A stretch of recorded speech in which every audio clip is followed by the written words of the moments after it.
फोगाट को 100 ग्राम ओवरवेट दिखाकर अयोग्य घोषित करने पर आप नेता संजय सिंह का बड़ा बयान सामने आया है। संजय सिंह ने कहा कि ये विनेश फोगाट का नहीं पूरे देश का अपमान है। उन्होंने कहा कि सरकार तुरंत हस्तक्षेप करे और विनेश फोगाट की मदद करे। सिंह ने कहा कि पूरा देश विनेश के साथ खड़ा है।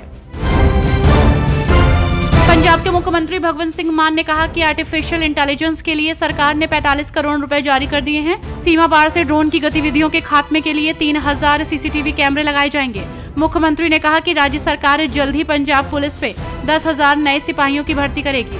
इस संबंध में नोटिफिकेशन भी जारी हो गई है।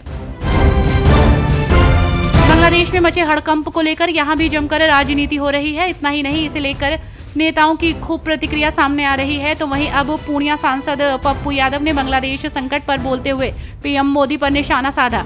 उन्होंने कहा कि यहां आपको मुसलमानों, SC/ST से इतनी नफरत है तो शेख हसीना से इतना प्यार क्यों है? मुझे लगता है कि सरकार ने हमारे लोगों को सुरक्षित रखने के लिए कोई सख्त कदम नहीं उठाए हैं। विनेश फोगाट के अयोग्य घोषित होने पर पीएम मोदी ने प्रतिक्रिया दी है। उन्होंने ट्वीट कर फोगाट को चैंपियन बताया। पीएम ने लिखा, विनेश आप चैंपियनों में चैंपियन हैं। आप भारत का गौरव हैं और हर भारतीय के लिए प्रेरणा हैं। आज की असफलता दुख देती है। काश मैं शब्दों में उस निराशा को व्यक्त कर पाता जो मैं अनुभव कर रहा हूँ। साथ ही मैं जानता हूँ कि आप लचीलेपन की प्रतिमूर्ति हैं। चुनौतियों का सामना करना हमेशा से आपका स्वभाव रहा है और मजबूत होकर वापस आओ। हम सब आपके लिए प्रार्थना कर रहे हैं। बांग्लादेश में जारी हिंसा को लेकर नेताओं की प्रतिक्रिया सामने आ रही है। ऐसे में शिवसेना UBT प्रमुख उद्धव ठाकरे ने बांग्लादेश के मौजूदा राजनीतिक हालात और वहां से आ रही हिंसा की खबरों पर कहा कि बांग्लादेश के हिंदुओं की जिम्मेदारी प्रधानमंत्री नरेंद्र मोदी की है। केंद्र सरकार को हिंदुओं की रक्षा करनी चाहिए। विनेश फोगाट के डिस्क्वालीफाई होने पर शशि थरूर ने कहा कि विनेश की अब तक की जीत बेहद प्रभावशाली रही। उसने साहस, क्षमता और दृढ़ संकल्प दिखाया है। मेरे लिए उसने हमारा दिल जीत लिया है। आपको बता दें कि पेरिस ओलंपिक 2024 के महिला फ्री स्टाइल 50 किलोग्राम सेमीफाइनल में भारतीय पहलवान विनेश फोगाट ने क्यूबा की यूसनेलिस गुजमेन लोपेस को 5-0 से हराया था। इसके साथ ही वो फाइनल में पहुंच गई थी और देश के लिए एक मेडल पक्का कर लिया था।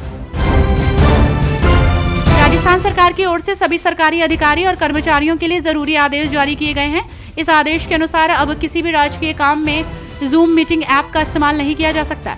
इसके लिए सरकार की ओर से सर्कुलर भी रिलीज हुआ है, जिसके तहत अनुसार कहा गया है कि साइबर सुरक्षा के मद्देनजर जूम मीटिंग ऐप का उपयोग राजकीय कार्यों के लिए करना असुरक्षित होगा।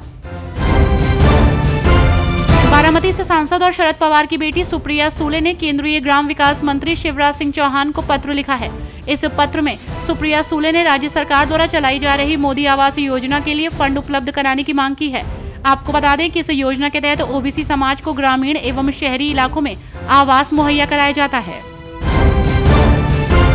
बांग्लादेश में आज अंतरिम सरकार का गठन हो जाने की उम्मीद है। आपको बता दें कि बांग्लादेश के राष्ट्रपति मोहम्मद शहाबुद्दीन ने छात्रों की एक प्रमुख मांग को पूरा करते हुए मंगलवार देर रात यूनुस को अंतरिम सरकार का प्रमुख नियुक्त किया। अंतरिम सरकार के कार्यभार संभालने के तुरंत बाद चुनाव कराने की उम्मीद जताई जा रही है। हरियाणा में आगामी विधानसभा चुनाव को लेकर तैयारियां तेज कर दी गई हैं। ऐसे में सोनीपत गोहाना की अनाज मंडी में बसपा इनेलो की आयोजित संयुक्त रैली में इनेलो नेता अभय सिंह चौटाला और BSP के राष्ट्रीय समन्वयक आकाश आनंद पहुंचे।